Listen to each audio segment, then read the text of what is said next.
নমস্কাৰ মোৰ নাম শ্ৰী ৰিমঝিম বৰদলৈ মই চৰকাৰী আদৰ্শ মহাবিদ্যালয় কাজিৰঙাৰ অৰ্থনীতি বিভাগৰ এগৰাকী সহকাৰী অধ্যাপিকা ছাত্ৰ ছাত্ৰীসকল আমাৰ যোৱা তিনিটা ক্লাছত মই অৰ্থনীতি বিজ্ঞান বিষয়ৰ সৰু সৰু কনসেপ্টসমূহ তোমালোকক পঢ়ালো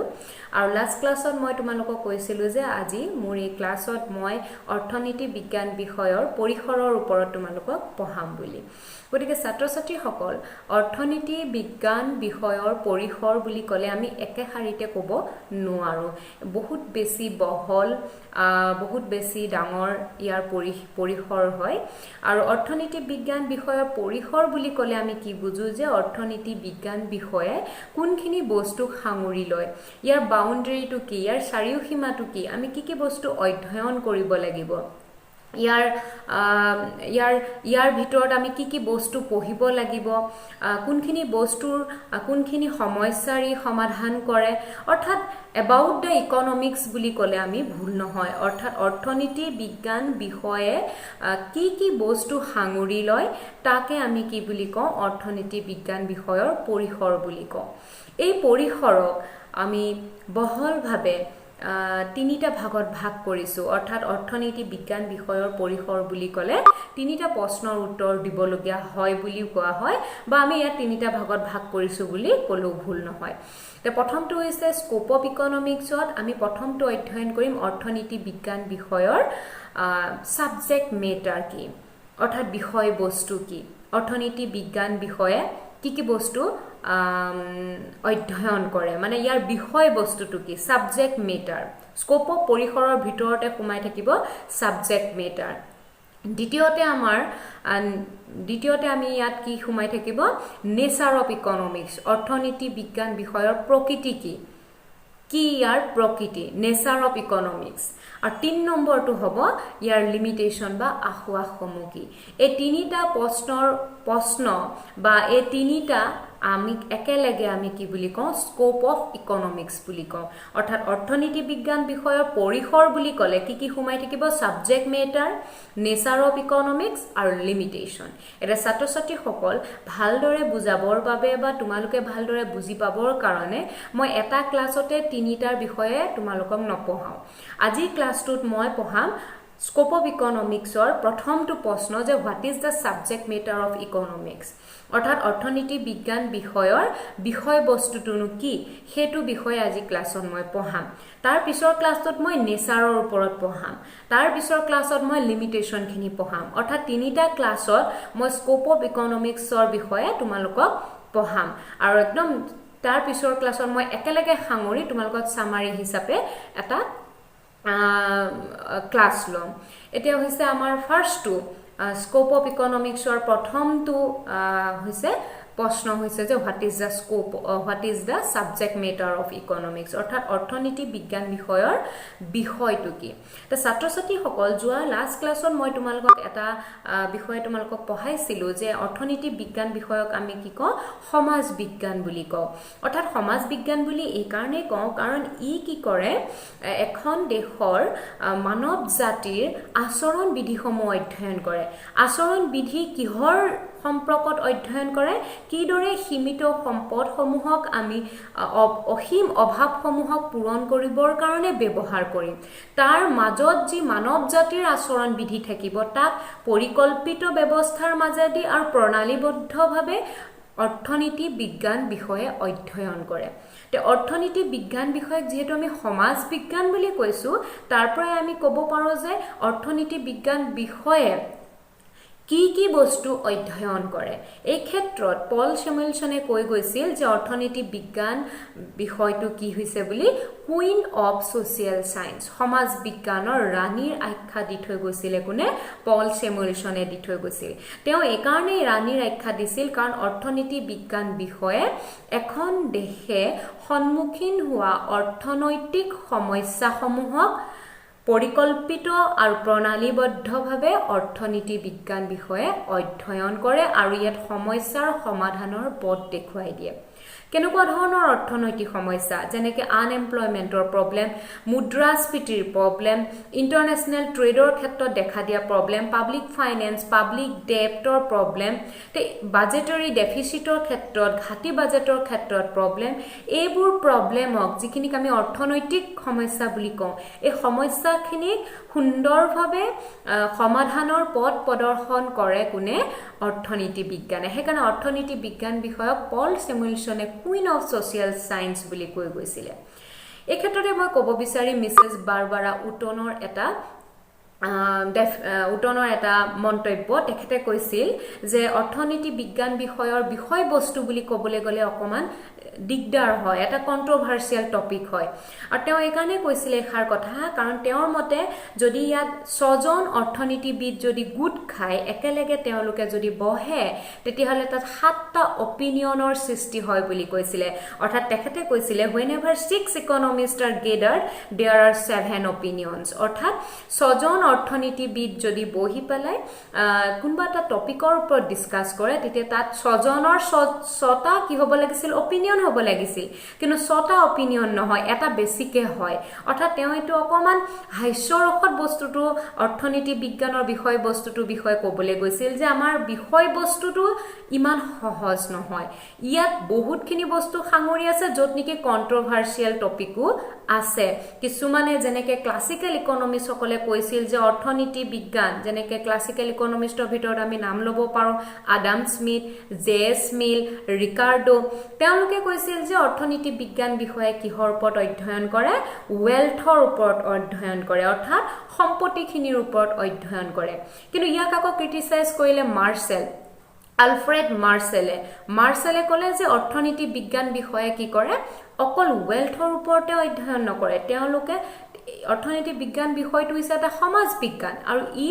মানৱ জাতিৰ আচৰণ বিধি অধ্যয়ন কৰে কাৰ সম্পৰ্কত মেটেৰিয়েল ওয়েলফেয়াৰ সম্পৰ্কত অৰ্থাৎ যিখিনি বস্তুৰ প্ৰয়োজন হয় যিখিনি বস্তু আমি চুব পাৰো চাব পাৰো যাক ব্যৱহাৰ কৰি আমি আন এটা বস্তু উৎপাদন কৰিব পাৰো সেই মেটেৰিয়েল ওয়েলফেয়াৰ কল্যাণৰ লগত ৰিলেটিং হৈ পেলাই যিখিনি হিউম্যান বিহেভিয়াৰ হয় সেইখিনিৰ ওপৰত অৰ্থনীতি বিজ্ঞানে অধ্যয়ন কৰে বুলি ক'লে ইয়াক আকৌ ৰবিনছে কি কৰিলে ক্ৰিটিসাইজ কৰি তেওঁ এটি অতি সুন্দৰ আৰু বহুত বেছি একচেপ্টেবল গ্ৰহণযোগ্য এটা বিষয়বস্তু অৰ্থনীতি বিজ্ঞানৰ উত্থাপন কৰিলে তেখেতে কৈছিলে যে অৰ্থনীতি বিজ্ঞান বিষয় এটা সমাজ বিজ্ঞান হয় আৰু ই মানৱ জাতিৰ আচৰণ বিধি অধ্যয়ন কৰে কিন্তু এই আচৰণ বিধি কিহৰ সম্পৰ্কত অধ্যয়ন কৰে বুলি ক'লে যে কিদৰে আমাৰ যিখিনি দুষ্প্ৰাপ্য সম্পদ আছে সেই সম্পদসমূহক আমি উচিত আৰু উপযুক্ত ব্যৱহাৰ কৰি আমাৰ অসীম অভাৱসমূহ পূৰণ কৰিব পাৰো সেই বিষয়ে অধ্যয়ন কৰে বুলি কোনে ক'লে ৰবিনছে কৈছে গতিকে চাবলৈ গ'লে অৰ্থনীতি বিজ্ঞান বিষয়ৰ বিষয়বস্তু বুলি ক'লে এটি বহুত বেছি লাৰ্জ কনসেপ্ট বুলি আমি ক'ব লাগিব এইকণতে মই ক'ব বিচাৰো অৰ্থনীতি বিজ্ঞান বিষয়বস্তু বুলি ক'লে এটা সাৰ্কেলৰ কথা মই ক'ব লাগিব that is cold economic circle বুলি কোৱা হয় আৰু এই সাৰ্কেলটো ছবিত তোমালোকে দেখিছা যিয়ে নেকি আমি এটা দেখিছো সাৰ্কেল one's efforts satisfaction ইয়াক কোৱা হয় ইকোনমিক সাৰ্কেল বা আমি ক'ব পাৰো যে one's effort satisfaction সাৰ্কেল বুলি তো এই সাৰ্কেলটোৱে আমাৰ অকমান অৰ্থনীতি বিজ্ঞান বিষয়ৰ কি দিয়ে বিষয়বস্তুৰ ওপৰত আভাস দিয়ে অৰ্থাৎ মই যদি ক'ব বিচাৰো যে মানুহৰ অভাৱসমূহ আছে আৰু এই অভাৱসমূহ কি হয় সদায় অসীম হয় আৰু এই ওয়ান্স বিলাক আমি ফুলফিল কৰিবৰ কাৰণে আমি ইফৰ্টস কৰো কষ্ট কৰো কি কৰো কষ্ট কৰি আমি বস্তু উৎপাদন কৰো গুডস বা সাৰ্ভিস আমি প্ৰডিউস কৰো আৰু এই গুডস আৰু সাৰ্ভিস খিনি আমি কনজিউম কৰি উপভোগ কৰি আমি ইয়াৰ পৰা কি পাওঁ সন্তুষ্টি লাভ কৰো ইয়াৰ লগতে আৰু এটা কথা হ'ল যে ওয়ান্সৰ আন এটা ইয়াৰ বৈশিষ্ট্য আছে যে ওয়ান্স খিনি এটা ওয়ান যেতে স্যাটিসফাইড হৈ যায় আন এটা ওয়ান্সৰ আকৌ সৃষ্টি হয় আমাৰ যদি এটা অভাৱ পূৰণ হৈ গ'ল তেতিয়া আমি আন এটা অভাৱৰ প্ৰতি কি হয় লৰি যাওঁ আৰু সেই অভাৱটোক আকৌ পূৰণ কৰিবৰ কাৰণে আমি আকৌ এফৰ্টছ কৰোঁ আকৌ কষ্ট কৰোঁ আৰু সেই কষ্টৰ বিনিময়ত আমি কিবা এটা বস্তু উৎপাদন কৰিলোঁ উৎপাদিত বস্তুটো আকৌ আমি কি কৰোঁ ক্ৰয় কৰি কনজিউম কৰি আকৌ আমি কি কৰোঁ সন্তুষ্টি লাভ কৰোঁ গতিকে ই এটা হৈছে লাইফ সাইকেল বুলি ক'ব লাগিব যেতিয়ালৈকে মানুহ জীৱিত হৈ থাকে তেতিয়ালৈকে এই সাৰ্কেলটো কি হ'ব চলি যাব অৰ্থাৎ this economic circular flow goes on as long as a man is alive অৰ্থাৎ মানুহ যেতিয়ালৈকে জীয়াই থাকিব তেতিয়ালৈকে ইকনমিক সাৰ্কেলটো চলি থাকিব অৰ্থাৎ আমাৰ অভাৱ থাকিব অভাৱখিনি পূৰণ কৰিবলৈ আমি এফৰ্টছ কৰিম কষ্ট কৰি বস্তু উৎপাদন কৰিম আৰু সেইখিনিক আমি কি কৰিম কনজিউম কৰিম স্যাটিসফাই হ'ম আকৌ এটা ওয়ান্স ফুলফিল হোৱাৰ লগে লগে আন এটা ওয়ান্স লগতে ডিৰাইভ হৈ গ'ল হেতুক আকৌ সেম প্ৰসেছত অৰ্থাৎ এটা সাৰ্কুলাৰ ৱেট কি হ'ব এটো চলি গৈ থাকিব এটা ছাত্ৰ-ছাত্ৰীসকল আমাৰ অৰ্থনীতি বিজ্ঞান বিষয়ে আমাৰ এই ওয়ান্স আৰু এই স্যাটিসফ্যাকশনৰ মাজৰ যিখিনি সাৰ্কুলাৰ যেটো ওয়ে সেই খিনিৰ মাজত আমাৰ হিউম্যান বিহেভিয়াৰ খিনি কি হয় সেইখিনি অধ্যয়ন কৰি থাকে এতিয়া এই ওয়ান্স বুলি ক'লে মই ইয়াত ক'ব লাগিব যে ওয়ান্স দুই ধৰণৰ থাকে এটা আৰ্টিফিশিয়াল ওয়ান থাকে এটা নেচাৰেল ওয়ান্স থাকে এটা নাম দুটাৰ পৰা আমি গম পাইছো এটা আমাৰ কি হয় নেচাৰেল অৰ্থাৎ যেটো প্ৰকৃতিগত কিছুমান অভাৱ থাকে যেনেকৈ আমি জীয়াই থাকিবৰ কাৰণে আমি উশাহ ল'ব লাগিব ঠিক তেনেদৰে আমাক যিখিনি ধৰা পিয়াহ লাগিলে আমি পানী খাব লাগিব তে এই প্ৰকৃতিগত যিবিলাক আমাৰ অভাৱ সেইখিনি আকৌ কোনে পূৰণ কৰিব প্ৰকৃতিয়ে পূৰণ কৰিব ফ্ৰী গিফট অফ নেচাৰ তাৰ কাৰণে আমি কোনো ধৰণৰ এফৰ্টছ কৰিব নালাগে বা এই সাৰ্কুলাৰ ফ্লোটো প্ৰকৃতিগত যিখিনি আমাৰ অভাৱ আছে সেইখিনি পূৰণ কৰিবৰ কাৰণে কোনো ধৰণৰ সাৰ্কুলাৰ ফ্লোটো নাথাকে ইতে অৰ্থনীতি বিজ্ঞান বিষয়েও নেচাৰেল ওয়ান্সৰ ওপৰত অধ্যয়ন নকৰে ই কিহৰ ওপৰত অধ্যয়ন কৰিব ই আৰ্টিফিশিয়াল ওয়ান্সৰ ওপৰত অৰ্থাৎ যিখিনি অভাৱ আমি পূৰণ কৰিবলৈ হলে আমি নিজে কষ্ট কৰি বস্তু উৎপাদন কৰিব লাগিব যেনেকৈ আমি কাপোৰ যেনেকৈ আমাৰ গাড়ীখন যেনেকৈ আমি মুখত হনা ক্ৰীম বা যেনেকৈ আমাৰ কিতাপখন এখিনি আমাৰ প্ৰকৃতিয়ে নিদিয়ে এখিনি যদি আমি পূৰণ কৰিবলৈ যাওঁ সেইখিনিৰ কাৰণে আমি কি কৰিব লাগিব আমি কষ্ট কৰিব লাগিব এফৰ্টছ কৰিব লাগিব প্ৰডিউস কৰিব লাগিব তাৰ পিছত আমি তাক প্ৰডিউস কৰাৰ পিছত কনজিউম কৰিবৰ কাৰণে আকৌ কষ্ট কৰিব লাগিব তেনেকৈ ইয়াৰ মাজত সোমাই থাকে ডিস্ট্ৰিবিউশন প্ৰসেসটো সোমাই থাকে এক্সচেঞ্জ প্ৰসেসটো সোমাই থাকে অৰ্থাৎ একে আহাৰত ক'বলৈ গ'লে ওয়ান্স এফৰ্ট স্যাটিসফ্যাকশনৰ মাজত আমাৰ অল ইকনমিক এক্টিভিটিজ খিনি সোমাই থাকে আৰু তাৰ মাজতে সোমাই থাকে আমাৰ হিউম্যান বিহেভিয়াৰ বিলাক তে অৰ্থনীতি বিজ্ঞান বিষয়ে আৰ্টিফিশিয়াল ওয়ান্সৰ ওপৰত কি কৰে অধ্যয়ন কৰে the subject matter of economics বুলি ক'লে কি হ'ব to study about the artificial wants of the people অৰ্থাৎ অৰ্থনীতি বিজ্ঞান বিষয়ৰ বিষয়বস্তু বুলি ক'লে আমি কি কম যে ই যিখিনি আমাৰ কৃত্ৰিম আমাৰ অভাৱ আছে কৃত্ৰিম অভাৱসমূহক কিদৰে পূৰণ কৰিব লাগিব যেটো সাৰ্কুলাৰ ওয়ে হয় সাৰ্কুলাৰ ফ্লো হয় যেটো লাইফ লং চলি থাকে সেই ফ্লোটোৰ বিষয়ে কি কৰে অধ্যয়ন কৰে গতিকে এইকন্তে তোমালোকক মই ক্লিয়াৰ কৰি দিব লাগিব এই যেটো সাৰ্কুলাৰ যেটো ওয়ে হে সাৰ্কুলাৰ ওয়েটোৰ ভিতৰত কিছুমান হিউম্যান এক্টিভিটি সোমাই আছে কিছুমান অৰ্থনৈতিক কাৰ্যকলাপ সোমাই আছে মই প্ৰথম ক্লাছতে তোমালোকক কৈছিলো অৰ্থনৈতিক কাৰ্যকলাপ মানে কি আছিল প্ৰডাকশন তো এই সাৰ্কুলাৰ ফ্লোটোৰ ভিতৰত কি আছে প্ৰডাকশন সোমাই আছে ইকনমিক এক্টিভিটি কনজাম্পশন সোমাই আছে এক্সচেঞ্জ সোমাই আছে ডিস্ট্ৰিবিউশন সোমাই আছে পাব্লিক ফাইনেন্স এণ্ড ইন্টাৰনেশনাল ট্ৰেড এই কেটা বিষয় কি হৈ থাকে এই study of wands effort satisfaction নৰ ভিতৰত সোমাই থাকে বা ইয়াক আমি বোৰ্ডলি সাৰ্কুলাৰ ফ্লোটোক আমি বোৰ্ডলি যদি ক্লাসিফাইড কৰো তেতিয়া আমি consumption production distribution exchange international trade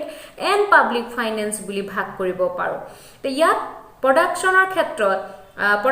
ক্ষেত্ৰত কি অধ্যয়ন কৰিব অৰ্থনীতি বিজ্ঞান বিষয়ে লজ অফ প্ৰডাকশন অধ্যয়ন কৰিব প্ৰডাকশনৰ বিধিসমূহ অধ্যয়ন কৰিব কনজাম্পশনৰ ক্ষেত্ৰত কি বিষয়বস্তু অধ্যয়ন কৰিব অৰ্থনীতি বিজ্ঞানে the laws of concerning human wants অধ্যয়ন কৰিব বা ডিমিনিশিং মাৰ্জিনাল ইউটিলিটি ক্ৰমহ্ৰাসমান প্ৰান্তিক উপযোগিতাৰ বিষয়ে অধ্যয়ন কৰিব ল অফ ইকুই মাৰ্জিনাল ইউটিলিটি এখিনি অধ্যয়ন কৰিব কনজাম্পশনৰ ক্ষেত্ৰত ঠিক তেনেদৰে যদি আমি এক্সচেঞ্জৰ ক্ষেত্ৰত চাবলৈ যাওঁ অৰ্থনীতি বিজ্ঞান বিষয়ে কিহৰ ওপৰত অধ্যয়ন কৰিব the price determination through the forces of demand and supply অৰ্থাৎ দৰৰ নিৰ্ধাৰণৰ বিষয়ে অধ্যয়ন কৰিব কিদৰে হয় বজাৰৰ চাহিদা আৰু যোগানৰ জৰিয়তে কিদৰে দৰ নিৰ্ধাৰণ কৰে হেতু বিষয়ে অৰ্থনীতি বিজ্ঞানে অধ্যয়ন কৰিব ঠিক তেনেদৰে ই বিভিন্ন বিষয়ত অধ্যয়ন কৰিব যিদৰে আমাৰ ভূমি আছে আমাৰ শ্ৰমিক আছে ক্যাপিটেল আছে অৰ্গানাইজেশন আছে আমাৰ এন্টাৰপ্ৰেনিয়ৰ সকল আছে সংগঠন আছে সেই বুৰৰ বিষয়েও সেই ক্ষেত্ৰত হিউম্যান বিহেভিয়াৰৰ ক্ষেত্ৰত সেই অৰ্থনৈতিক কাৰ্যকলাপত মানৱ জাতিৰ যিখিনি ইকোনমিক এক্টিভিটি হয় সেই বিষয়েও কি কৰে অধ্যয়ন কৰে গতিকে অৰ্থনীতি বিজ্ঞান বিষয়ে পাব্লিক ফাইনেন্সৰ বিষয়েও ৰাজস্ব চক্ৰৰ বিষয়েও কি কৰে অধ্যয়ন কৰে আন্তঃৰাষ্ট্ৰীয় বাণিজ্যৰ বিষয়েও অধ্যয়ন কৰে production consumption distribution exchangeৰ বিষয়ে কি কৰে অধ্যয়ন কৰে তো ultimately once then efforts then satisfaction a circular weight humai thoka all economic activities or systematic aro planned weight অধ্যয়ন কৰাৰ বিষয়বস্তুৱে হৈছে ইকোনমিক্সৰ মেইন বিষয়বস্তু তে এই ক্ষেত্ৰত মই কেজনমান অৰ্থনীতি বিজ্ঞানৰ প্ৰমিনেন্ট ইকোনমিষ্টৰ কিছুমান ডেফিনিশন ক'ব পাৰো যেনেকে according to Chapman economics is that branch of knowledge which studies the consumption production exchange and distribution of wealth ঠিক তেনেদৰে পিটাৰসনে কৈ গৈছিল যে economics is a study of the process by which goods and service are produced exchanged and consume এই দুটা তেওঁলোকৰ অৰ্থনীতি বিজ্ঞান বিষয়ৰ বিষয়বস্তুৰ ওপৰত দিয়া ডেফিনেশনৰ ক্ষেত্ৰত আমি চাই পেলাই ক'ব পাৰো যে অৰ্থনীতি বিজ্ঞান বিষয়ৰ বিষয়বস্তুৱে কি সামৰি লয় যে অৰ্থনীতিত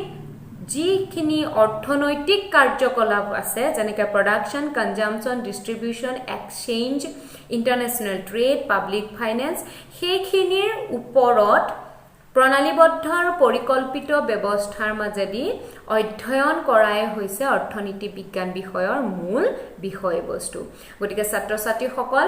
আজিৰ এই ক্লাছটোত মই তোমালোকক অৰ্থনীতি বিজ্ঞান বিষয়ৰ সাবজেক্ট মেটাৰ যেটো নেকি স্কোপ অফ ইকোনমিক্সৰ ফাৰ্স্ট কোৱেশ্চন আছিল বা স্কোপ অফ ইকোনমিক্সৰ ফাৰ্স্ট পাৰ্ট আছিল তাৰ বিষয়ে তোমালোকক পঢ়ালো তেনি সহজভাৱে লবা যে অৰ্থনীতি বিজ্ঞান বিষয়ৰ বিষয়বস্তুৱে অৰ্থনীতিত চলি থকা যেটো অৰ্থনৈতিক সক্ৰিয় যেটো প্ৰবাহ ইকোনমিক যেটো সাৰ্কেল অৰ্থাৎ ওয়ান্স effort satisfaction once মানে কোনটো once artificial once সেই চলি থকা সক্ৰিয় প্ৰবাহত হুমাই থকা প্ৰধান অৰ্থনৈতিক কাৰ্যকলাপ সমূহৰ বিষয়ে অধ্যয়ন কৰে গতিকে এইখিনিয়ে আছিল আৰু ইয়াৰ মই পিছৰ ক্লাছত তোমালোকক প্ৰকৃতিৰ ওপৰত পঢ়াম ধন্যবাদ